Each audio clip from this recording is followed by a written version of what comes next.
Good morning. Welcome to the lecture series of Python Programming Specialization.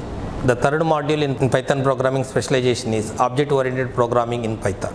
In today's class, we try to cover the object-oriented programming concepts, that is the introduction to the object-oriented programming and the concepts and the advantages of object-oriented programming. So the first programming language supported the object-oriented programming concepts is the Simula.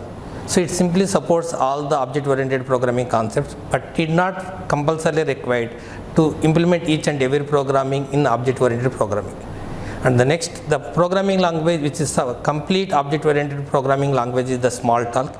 And whenever we need to write any program, it must be a class. For that reason, the Smalltalk is the fully object-oriented programming language. Nowadays, the popular object-oriented programming languages are Java, PHP, Python, C++. In these programming languages, Java is a fully object-oriented programming language, and Python and C++ are the supporting the object-oriented programming, but need not compulsorily follow the object-oriented programming concepts. In the object-oriented programming, we try to cover the object, class, inheritance, polymorphism, abstraction and encapsulation. So we try to define the object. An entity that has the state and behavior is called an object. The examples of the objects are two-wheeler, the vehicle, or the pen, fan, keyboard, and the chair or the table. All these real world objects is also be represented objects in the Python programming language. And every object is having the state and behavior, and one of the example of the object is, we take the car is a real world object. It is having the state representing the size of the car, color of the car, and make of the car, and model of the car. These are the representing the state, and the behavior of the car is the move, accelerate, turn and reverse. These are representing the behavior of the car. And next we try to define the class. A class can be defined as a blueprint from which we can create an individual object. So another definition of the class is, it is a collection of objects is called as a class. And class is a logical entity and does not consume any space. So whenever we need to define the object, first we need to define the class. From the class we can define n number of objects. So the class is simply representing the logical entity and the object is representing the physical entity. And the class doesn't not consume any space, and whenever we create an object, automatically the memory is consumed. And the examples of the classes, for example, we take the student class. The student class consisting of we are assuming that the name of the student and the roll number, these are the attributes of the student, and we are using the set name and the set roll number. These are the methods to set the name of the student and to set the roll number of the student. So once the class is created, that is the blueprint we created, and based on the class we are able to create n number of objects, and these are the some of the objects we created. The first one is the Gabby and the roll number is the 1659, and similarly the another object is the Goldie, and the another object is the James and the roll number is the 1876, and another one is the Nancy is the another student name and the roll number is the 1999. So it is possible to create n number of objects once the class is created. So this is one of the real-time example of the class. Now we try to discuss about the features of the object-oriented programming. So the features of the object-oriented programming is, the first one is the inheritance. So the definition of the inheritance is, when one object acquires all the properties and behavior of the parent object, it is known as the inheritance. Just like the child inherits some of the features of the parent. Similarly, once the class is created, it is possible to create the another class from the base class. So automatically what are the features are existing on the base class, those are inherited to the derived class. So the use of the inheritance is, it simply provides the code reusability. And there are the types of inheritance. One is the single inheritance, and another one is the multi-level inheritance, and multiple inheritance, and hierarchical inheritance, and a hybrid inheritance. We try to discuss about these types of inheritance. First one is the single inheritance. So what is the single inheritance? It clearly says that once we create a class, example, we create the class is A. From that class A, we create we derive the another class. It is named as the B. This is the example of the single inheritance. In that single inheritance, A is called as the superclass and B is called as the subclass. And what are the attributes and the methods are available in the superclass, those are also be available in the subclass, and we are allowed to add some more additional features. So what is the need of the single inheritance is, for example, already we created an object, we created a class, and we need to add some more additional features. So instead of modifying the existing class, we are using the existing one as a base class, and using the base class we derived a new class, and we are allowed to add some more additional features. So that is the beauty or the advantage of the code reusability. And the another type of the inheritance is the multi-level inheritance. In this is the example of the architecture of the multi-level inheritance. In this example, we are assuming that first we create a class, its name is A, and from that A class we derived a new class, its name is B. In this example, A is considered as a superclass and B is considered as the subclass. Again, using the B as a base class, and we create one more class, it is named as a C. In that case, B is considered as the superclass and C is considered as the subclass. So automatically A is representing as the superclass and B is acting as a subclass if we are deriving B from A, and it is also be acts as a superclass because B is used as a superclass for the C and C is acting as a subclass. So this is the one of the simple example of the multi-level inheritance.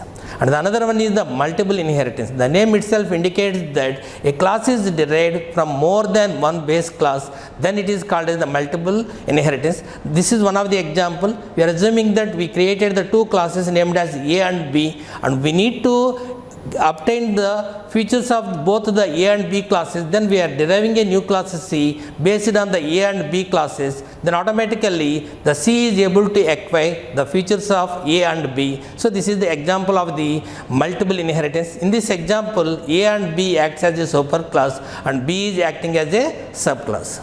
And the next type of inheritance is the hierarchical inheritance. In that hierarchical inheritance, from one class we are able to derive n number of subclasses. In this example, A is a superclass. From A, we try to derive the B, C and D. These are the three different subclasses. So automatically B inherits whatever the features are existing A. Similarly, C is also inherits the features of A and D is also inherits the features of A. So automatically B, C and D are the subclasses of the class A. So this is one of the example of the hierarchical inheritance. Another example of the hierarchical inheritance is we are assuming that A is a base class. From A class we are deriving the B and C. So automatically B is the subclass for A and C is also be the subclass for A, and we are deriving the D from B and C, then automatically D is the subclass for B and C. So this is the another example for the hierarchical inheritance.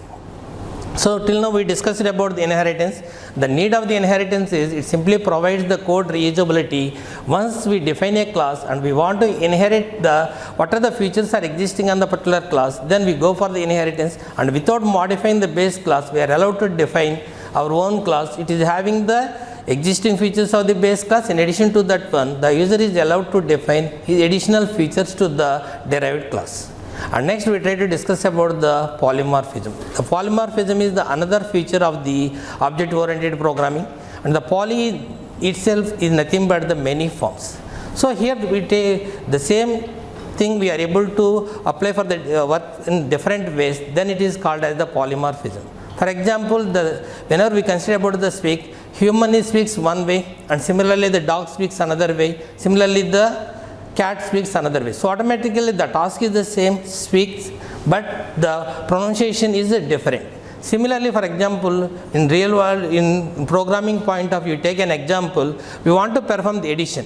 So automatically we need to perform the addition of the numbers in one way and addition of the complex numbers, and similarly we take the two strings and we want to perform the concatenation. So automatically we want to perform the operation is addition, but based on the parameters we are passing, either it may be the numerical number addition or the complex number addition, or it may be the string concatenation. We are using the same operation addition, but we are able to apply based on the operands, the operation may be varies. So automatically the same operation we want to perform different ways based on the conditions, then it is called as the polymorphism. The another feature of the So the definition is, if one task is performed in different ways, it is known as the polymorphism. The best example is the addition based on the operands, numerical addition, or it may be the complex number addition, or it may be the string concatenation. We are using the addition operation based on the operands. It simply performs different ways. The another feature of the object oriented programming is the abstraction.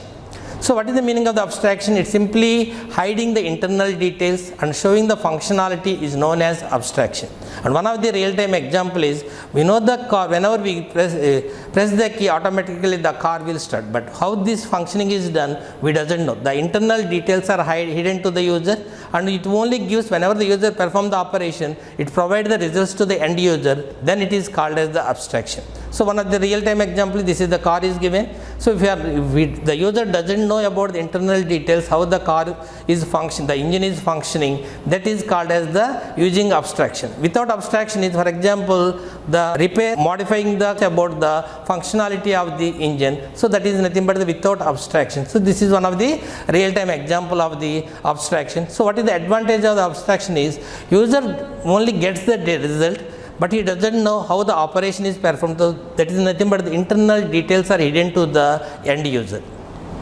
And next one is another feature of the object oriented programming is the encapsulation.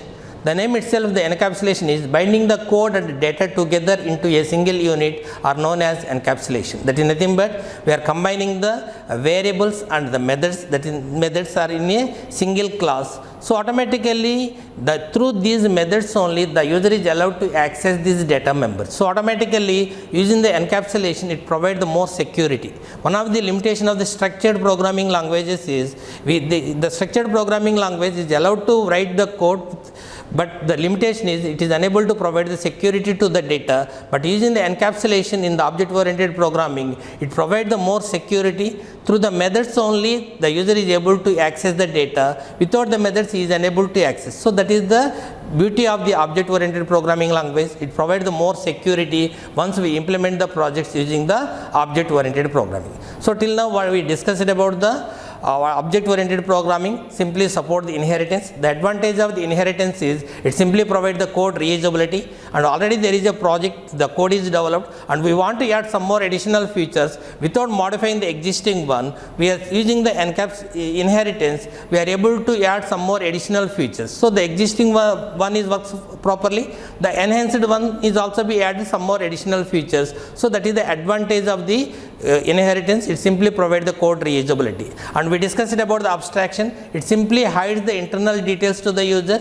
So the user doesn't aware about how it is functioning, but he is able to get the results. That is the advantage of the abstraction. And the another feature of the object oriented programming is the encapsulation. Using the encapsulation, it simply provides the more security to the data. Through the methods only the user is allowed to access the data. It simply provides the more security. And the another beauty is the polymorphism. Using the polymorphism, we are able to define the same function with the different parameters, and based on the arguments it acts differently. That is nothing but the same function is able to perform differently based on the condition or the situation it is able to work.